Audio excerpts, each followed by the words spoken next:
The Darkin are some of the most tragic and dangerous creatures in all of Runeterra. Former warrior gods broken by war and their own pride, they have become symbols of ruin and madness. But even among them, there are those whose power, history, and influence stand out the most. Today we'll take a look at the 5 most powerful Darkin in League of Legends, their stories, and what makes each of them unique. Aatrox. Born and raised in Shuriman during its heyday, Aatrox devoted his life to serving the Empire, earning respect for his valor in the ranks of its defenders. He was a noble warrior who never hesitated to take the field alongside his comrades. In the ancient days of Shuriman, he became one of the first mortals to be granted the right to undergo the Ascension ritual, a right available only to the most worthy. After his transformation, Aatrox joined the ranks of the Ascended Warriors. Exceptionally powerful, he became famous for defeating and even destroying spirit gods and other mighty creatures. When Sataka's army challenged the Icathian uprising, Aatrox responded immediately. He helped to repel the threat of the Void, which the Icathians desperately tried to use as a weapon. Although the invasion was stopped, this event deeply scarred his mind. After the Shuriman Empire fell due to the sudden death of Emperor Azir, who was betrayed by his friend Xerath, the Ascended continued to exist, trying to maintain a fragile alliance. However, without a central authority, they soon succumbed to their personal ambitions once again. Many of them were not satisfied with their former greatness. They began to proclaim themselves new gods, demanding worship and submission from mortals. Thus, the Darkin were born, a name that means fallen in the ancient Shuriman language. The Darkin mastered many forbidden types of magic. They began to use blood magic to transform their bodies and weapons, becoming less and less like the heroic warriors of the past. But even they could not escape the curse, the painful madness that inevitably overtakes all who have encountered the Void. Their alliance, already fragile, eventually fell apart. Then a new and terrible era began, the Great Darkin War, which plunged the entire world of Runeterra into chaos and suffering. During the Great Darkin War, Aatrox served as a respected general who sought to unite the other fallen under his command. He was one of the 5 most powerful Darkin, along with Rhaast, Varus, Naafiri, and Zaahen. His own particular antagonist was Zaahen, whom he deeply despised and called a coward for her methods. Zaahen used blood magic to control the bodies of other Darkin in order to end the war, while Aatrox sought to continue it.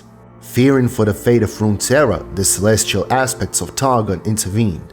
The aspect of war, Pantheon, led the mortals, and the aspect of Twilight taught them to use the Shalikar to imprison the Darkin within their own artifacts.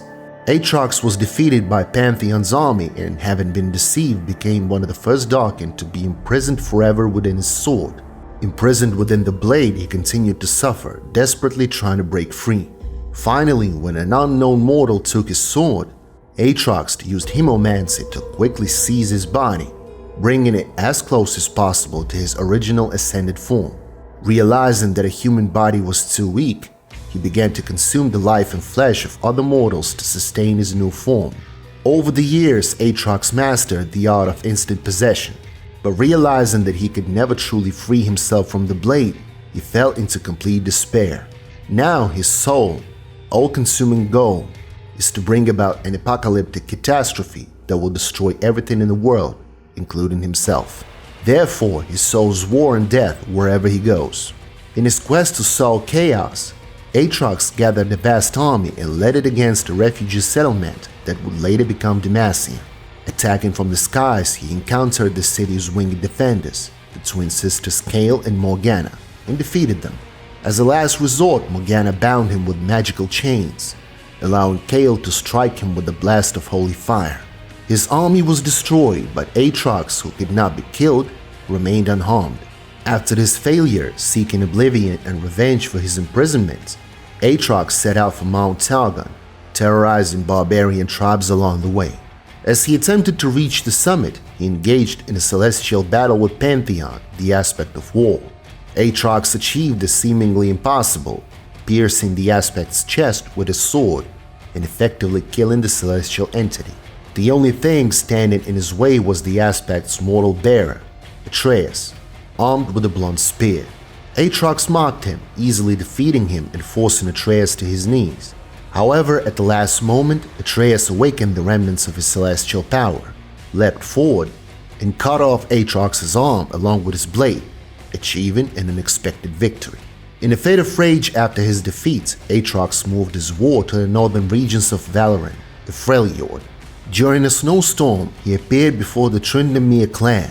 When the locals, mistaking him for their horned god Iron Boar, began to pray to him, the Darkin responded by launching a merciless slaughter. Aatrox threw the young Tryndamere aside and nearly beat him to death, laughing maniacally at his agony.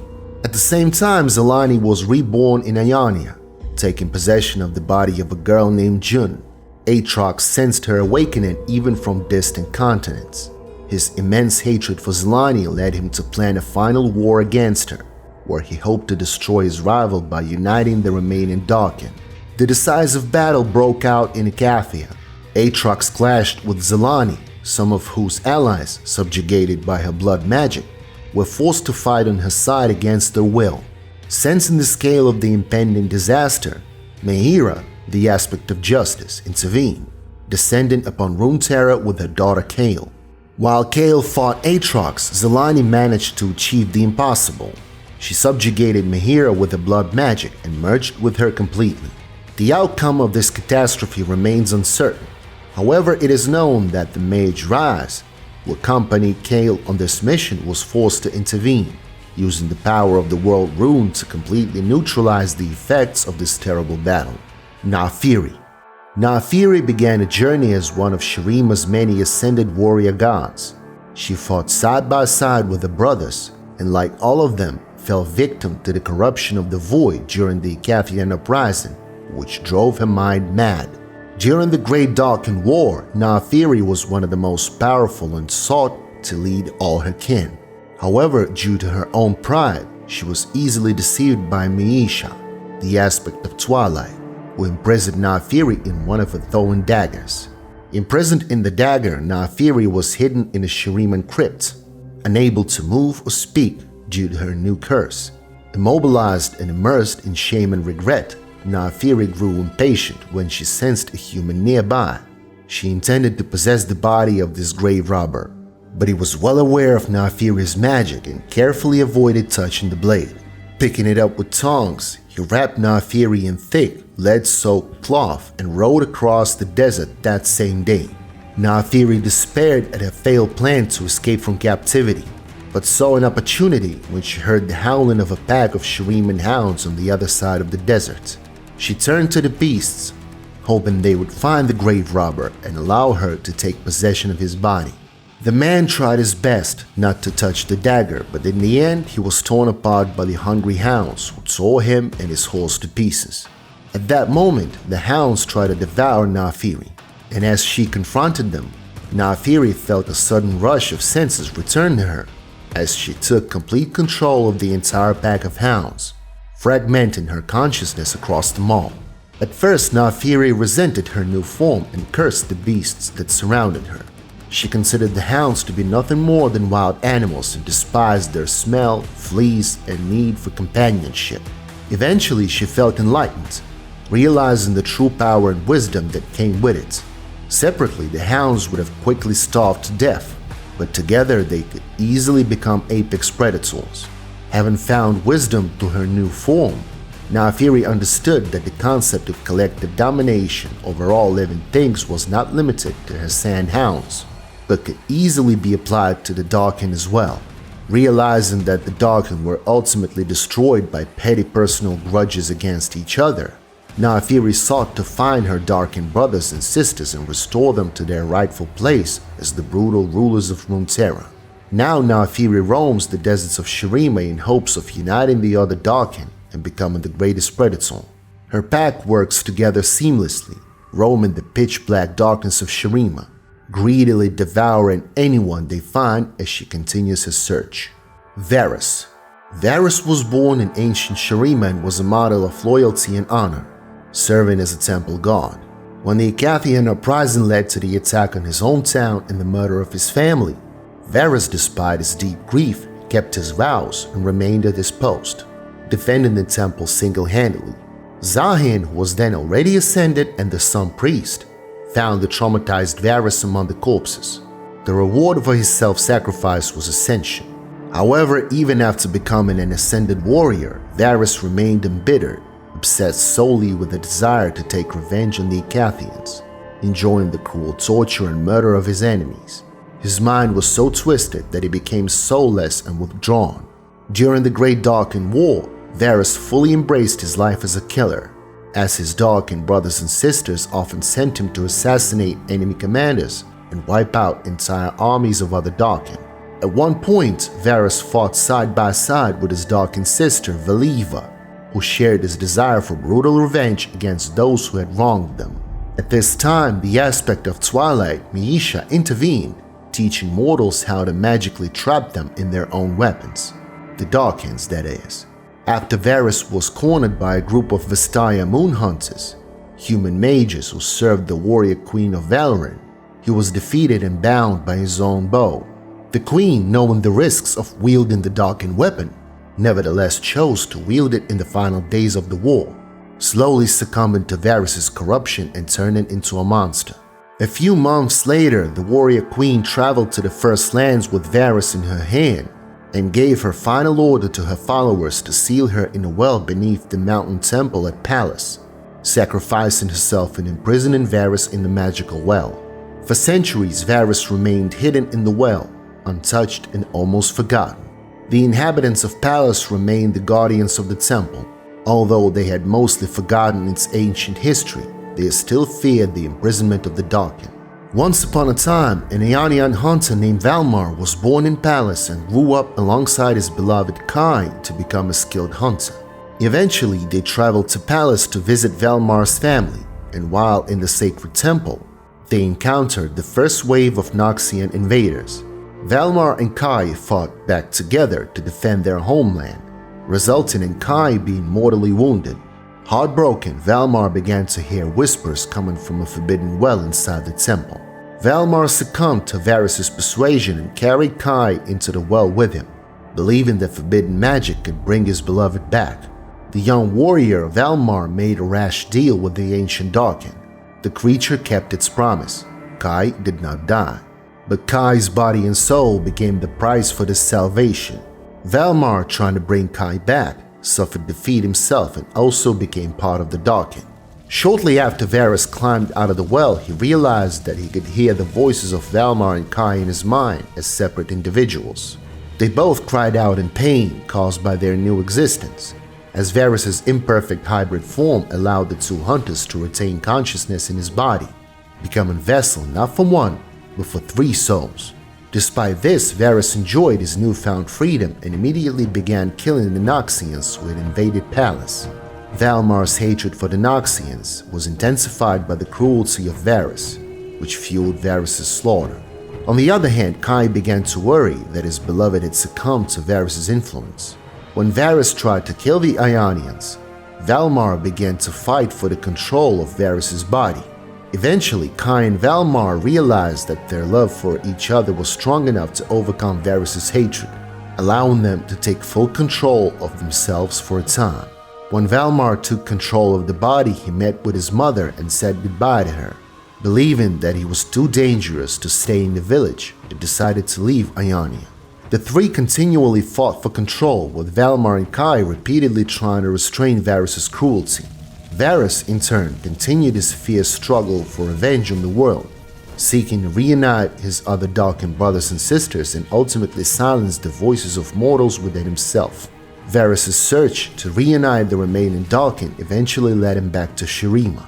There he tracked down his Darkin sister Naafiri, listening to the sounds coming from the sunken ruins in the distance, sensing the same magic used by the queen in golden armor who had imprisoned him in the dungeon, and discovered a group of grave robbers excavating the ruins with pack animals.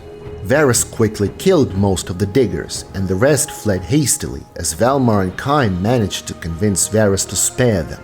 Finding himself among the ruins, Varus scanned the statues of the other Ascended and the magically inscribed slabs to find his sister, but found the tomb empty and realized that Naafiri had already escaped.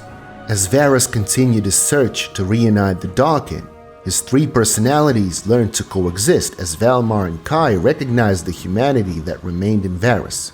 The two gradually prompted Varus to remember the noble man he once was, encouraging him to return to that and gradually freeing his mind from his insane thirst for revenge.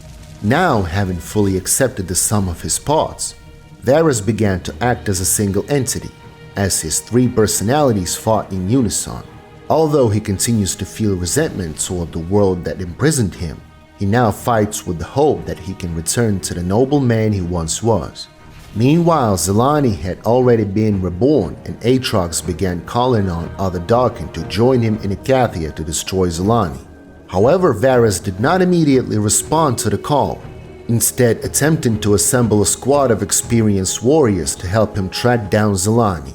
Traveling the world, Varus met many people whom he convinced to join him in the hunt, imbuing their weapons with a fragment of his Darkin magic. This group consisted of an ambitious cultist from Zaahen who wanted to learn Darkin magic, a Burrow cultist who wished to use it to hunt leviathans, an Ice Veil cultist from the Ever-Rosen tribe who sought to destroy the Winter's Claw, a Lanari cultist who sought to end the war between the Lanari and the Solari. Together, they traveled to Ikathia and finally confronted Zaahen. However, the outcome of the battle remains unknown so far. Rhaast, Kayn. Like his brethren, Rhaast began as a mortal, and when his life was nearing its end, he was honored with the title of God Warrior. The ritual of his ascension was performed by Zaahen, who by that time had earned the title of High Priest of the Sun. During the ceremony, Rhaast distinguished himself by giving his beaded belt to a friend who later became Kayn, an exalted being who, according to the ascended host, is not worthy of being called a god warrior. Rhaast was an active participant in the Great War of the Darkin, fighting both with and against his brothers. He was considered one of the 5 Darkin whose reunion would lead the world to complete destruction, along with Aatrox, Varus, Naafiri, and Zaahen. However, unlike Rhaast, Zaahen decided to prevent this fate. Retaining some sanity after his encounter with the Void, he decided to help mortals put an end to the madness of the Darkin. He killed as many Darkin as he could. Soon, a battle ensued between Rhaast and Zaahen. A battle raged for many days on a mountain plateau between Rhaast and his former brother, Zaahen. Rhaast's face was contorted into a cruel grimace as he fully embraced his Darkin nature. When Zaahen urged him to return to their former glory, Rhaast merely scoffed, declaring that their former selves were nothing. In the heat of battle, Rhaast reveled in the bloodshed. With each new wound, his power grew. He mocked Zaahen, proclaiming that the world had forgotten its rulers and must be ravaged. Rhaast sought to unite all Darkin to gain absolute power. However, despite this advantage of his and the fact that he had inflicted a near-fatal wound on Zaahen, Rhaast was unable to finish his brother off. Zaahen healed himself with blood magic, and concluding that Rhaast was beyond saving, claimed victory. The battle ended with Zaahen imprisoning Rhaast within his weapon. For centuries, the scythe of Rhaast was hidden somewhere in Noxus. Eventually, the weapon was discovered by Kayn, allowing the Darkin, like many of his brethren, to break free from their confinements. Before picking up the scythe, Kayn was an ordinary boy who, like many others, was drafted into the Noxian army. When he was no more than 10 years old, he and his comrades were ordered to attack the province of Barl in Ionia. He and the other young soldiers led the attack. While Kayn's comrades fled or were killed by defenders before the Noxian regulars arrived on the flank, Kayn showed no fear and survived until the end of the battle. 2 days later, he was found on the battlefield by Zed, the Master of Shadows, as Kayn aimed his scythe at him. Seeing potential in the boy, Zed accepted him into his Order of the Shadow. Within the ranks of the Order, Kayn quickly became an exceptional acolyte. He mastered every weapon, and after a ritual involving drinking the tears of the Shadow, he gained the ability to hide in the shadows, using fear as a weapon. His reputation grew, as did his confidence that he could surpass Zed himself. Kayn's final test was a mission in Noxus, to retrieve the newly found Rhaast the Darkin scythe so that it would not fall into enemy hands. Approaching the weapon, Kayn heard the voice of Rhaast calling to him from within. When a Noxian soldier desperately grabbed the scythe and succumbed to corruption, Kayn used his shadow technique to infiltrate the soldier's mind. Witnessing Rhaast's atrocities, Kayn, instead of destroying him, succumbed to the temptation to take this immeasurable power for himself. Kayn captured Rhaast and was corrupted, but he was able to resist the Darkin's will and retain control of his body. Since then, they have been locked in a constant battle for dominance over a single body. Their struggle will continue until one of them prevails and takes complete control of the body. Zaahen. Zaahen was one of the first Ascended. Like everyone else, he initially looked like an ordinary human, but after ascension, all mortals take on the form of an animal. In Zaahen's case, he took on a form of a bird, after which he became known as the Silver-Winged God. After some time, Zaahen, in addition to the title of Ascended, was also appointed Sun Priest, someone worthy of performing ascension rituals. Zaahen led many up those stairs. A sense of duty and honor is what brought him there and helped him take his place among the gods. He came to the candidates in the last days of their mortal lives, testified that they were worthy of ascension, and swore to guide them on their path to eternity. Among those were Rhaast, Zaalhen, Varus, and Setaka, the leader of the Ascended host, to whom Zaahen had sworn allegiance at the time. However, disaster soon struck. The mages of Icathia accidentally awakened the void which penetrated the material world. After the Ascended stopped the threat, their minds began to break down due to the madness they had experienced. With the fall of the Shuriman Empire, the Ascended lost their unity. Consumed by ambition, they proclaimed themselves gods and began to use forbidden blood magic to transform themselves. Thus, the heroic warriors became the Darkin, the fallen ones. As their alliance finally collapsed due to madness and lust for power, it led to the start of the Great Darkin War, which engulfed Runeterra. However, Zaahen, retaining some of his sanity, decided to help mortals put an end to the Darkin's madness. Meanwhile, the aspect of Twilight, Miisha, created a guide on a scroll that explained how to magically seal the Darkin in their own weapons. Zaahen spread this message throughout the world, including traveling to Ionia and tracking down the Darkin, and it was there that he heard Yunara's plea for help. When Zaahen arrived to help, the Temple of Kushin, which was the Kinko Order's last line of defense, was attacked by the Darkin Pra with an army of followers. Zaahen defeated Pra and single-handedly destroyed the entire army of Darkin followers. He then introduced himself and revealed that he was also a Darkin. He told everyone that the Darkin were originally the Ascended, who fought for the Shuriman Emperor. But over time, he witnessed the Ascended succumb to darkness. Ionia was just another battlefield for them, because during the Great Wars, the Darkin fought for supremacy since they had no emperor. Seeing this, Zaahen could not stand idly by. He had already killed several of his brothers and sisters, and he was ready to do it again if necessary, even though each death broke his immortal heart more and more. Zaahen takes out the same scroll that Miisha created as a guide to seal and Darkin in their own weapons. This is what made the Kinko consider him an ally, but they still had doubts. They had no guarantee that this was not some trick or a conspiracy among the fallen to finally destroy the Kinko Order and subjugate all of Ionia.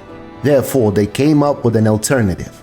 The Eye of Twilight made a pact with Zaahen in which their fates became one. After that, Yunara was allowed to join forces with Zaahen to defeat the other Darkin. For nearly 3 years, Yunara and Zaahen fought off the invading gods. Thanks to the secret knowledge Zaahen brought from Shuriman, they were able to defeat some of the Darkin and imprison them in their cursed weapons. One of the most significant battles was between Zaahen and Rhaast. They fought a long battle during which Rhaast, twisted by the madness of the Darkin, taunted Zaahen, urging him to join in the destruction of the world. After Rhaast inflicted a severe wound on Zaahen, he heard the cry of his companion, Yunara, and found strength to heal himself. At that moment, Zaahen's inner conflict was resolved. He accepted his new nature but rejected the Darkin's goal. Filled with rage and pain at their fall, Zaahen proclaimed, "We are not masters, we are the Darkin, and we must be destroyed." He decided that since his Darkin brothers could not be saved, he had to stop them, so he imprisoned Rhaast in a weapon. The last enemy Zaahen faced was Zaalhen. She was the one who corrupted all the other Darkin with blood magic. Zelani's initial goal was to give the other Ascended this power to fight, and then use blood magic to subjugate them all to her will and become their goddess, ending the Darkin War. Although she failed to execute the second phase of her plan, she did manage to arm them with blood magic.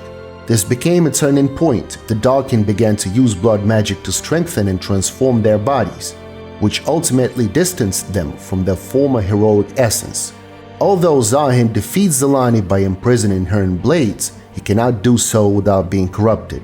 That is why Ynnara has been carefully observing and studying the Darkin for the past 3 years, to ensure that she can defeat Zaahen in the future if he ever betrays them. After all the Darkin were defeated, the Eye of Twilight made its decision. And since Zaahen had kept the agreement, he was allowed to leave in peace. But Zaahen would not allow this.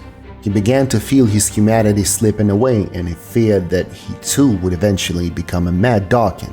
In my opinion, these feelings came to him right after the fight with Zelani, which probably corrupted him. And so Zaahen voluntarily asked to be imprisoned in his weapon, just like all the other Darkin. He wanted to be placed where mortals could never reach him, and so the glaive in which he was imprisoned was placed in the Temple of Twilight, which was moved to the spiritual realm, and Ynnara went there with him because she was the one who knew how to defeat him. Interestingly, in Ionian myths, this story is presented as the Shrine Maiden following her patron into the spiritual realm out of devotion, when in fact Ynnara was there to control Zaahen. And here's where an interesting twist comes in. The one who knew the true story, LeBlanc, used that knowledge to her advantage. To distract everyone, LeBlanc used demons to invade the Temple of Twilight alongside Atakan. The weakening of the barrier caused not only the demons to move to the real world, but also Ynnara, while Zaahen's glaive remained in the spiritual world. Thus, with an outsider entering the temple, the Darkin still posed a threat to the entire world, so Xin Zhao remained in Ionia to hold back Zaahen. So they all returned to Kushin, where they met another member of the Kinko to help them reach the Temple of Twilight. But the problem was that the temple had disappeared again, returning to the spirit realm. Because of this, the only way left to enter it was through the Twilight Trial. After restoring their weapons, Xin Zhao and Ynnara enter the spirit realm. There they face trials and eventually find themselves in the hall where Zaahen's glaive is located. And here we move on to the events of the Twilight's End cinematic. At the beginning of the cinematic, we hear Xin Zhao's conversation with Zaahen, which will then take place at the end of the video. But this conversation plays an important role right now in everything that happens from the very beginning of the cinematic. After that, we see Xin Zhao and Ynnara enter the main hall of the temple. We have already seen this place in Xin Zhao's dark vision, where Zaahen's glaive was hidden inside a tree. We also saw this place in the real world after the end of the Great Darkin War, where Zaahen asked to be sealed inside his own weapon. Now Atakan has broken the tree and stolen the glaive, and LeBlanc's clone appears alongside him. We see Atakan's influence spread into the temple. Xin Zhao and Ynnara engage in battle against Atakan and LeBlanc. But then the unexpected happens. Ynnara is defeated and Xin Zhao is the only one who can stand against the enemies. He has no choice but to grab Zaahen's glaive. As a result, we find ourselves inside the glaive in Zaahen's mind, where the conversation we heard at the beginning of the cinematic unfolds. The frame shows that the desert sand is stained with black puddles, symbolizing the influence of Atakan, which Zaahen is literally infested with. This is confirmed by Xin Zhao's words. Even if Zaahen remains passive, his power will inevitably be used for evil. That is why Xin Zhao came here with one goal in mind, to stop this. Zaahen responds to his proposal by saying that Xin Zhao does not understand the price of his words. After all, by taking the glaive, Xin Zhao condemns himself to self-sacrifice. This phrase resonates deeply with Zaahen, as he himself made such a choice in the past. He voluntarily sealed himself away to protect the world from his destructive power. Now Xin Zhao is asking him to do the same, but for good. Meanwhile, Xin Zhao is no longer able to restrain Atakan, who first raised the glaive, and he begs Zaahen to take his body in help, as without a physical vessel, Zaahen is unable to destroy Atakan. Xin Zhao extends his spear and Zaahen takes it. The eye on the glaive glows red, expelling Atakan's influence. Zaahen's face is filled with deep sorrow. This is because in order to save the world once again, he must destroy the soul of a worthy warrior, the greatest price he could pay. He does what must be done. Xin Zhao disappears completely, his body and soul destroyed. Xin Zhao's body begins to transform. His armor changes, horns appear, and scales cover his hands.